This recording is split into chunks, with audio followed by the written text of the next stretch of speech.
Lamont, you touched on a lot of different activities going on over there at Verizon.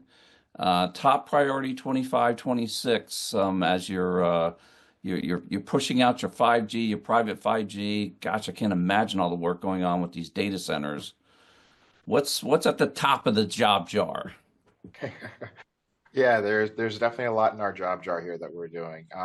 Yeah, besides the stuff that I talked about previously with how we're Hmm. working through the wireline capabilities, but we take it back to the wireless side of the house too as well. Ramesh said it. There's a lot that's happening at the edge now. You're really pushing now more of these workloads, more of the AI efforts out towards the edge, and a lot of this is not just supporting and saying, okay, I'm sitting in a Starbucks or in some place. You're usually utilizing a wireless capability to be able to support that. So that whether it's on a drone and trying to do analytics to be off of the sensing side of the house to pull that information back to edge computing or even back to the brick and mortar data centers that you have there that are more larger.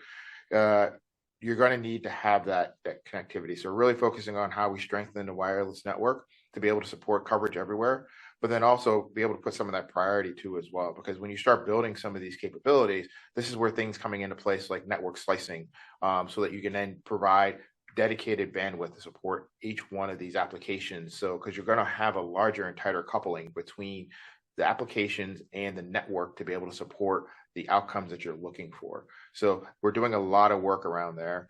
And then tying into there too is building into both the wireline and wireless network is still building that embedded security that we're looking at.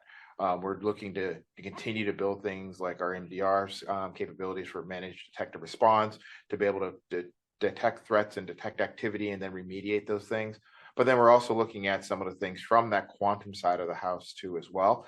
Not totally there yet, but looking at the NIST standards and trying to make sure that we're incorporating some of those encryption modules, not only to our device providers that we're working with them to make sure that they're building that into their environment, but also too into our network too as well to make sure that we're securing both on the wireline and wireless side of the house the data flows that are going back and forth. So again, just really quick highlighting is like still focusing very heavily on how do we get those large wireline bandwidth connectivity between these data centers, and then enhancing and incorporating and building out the wireless capabilities to be able to provide more and more connectivity towards the edge to support all this AI activity.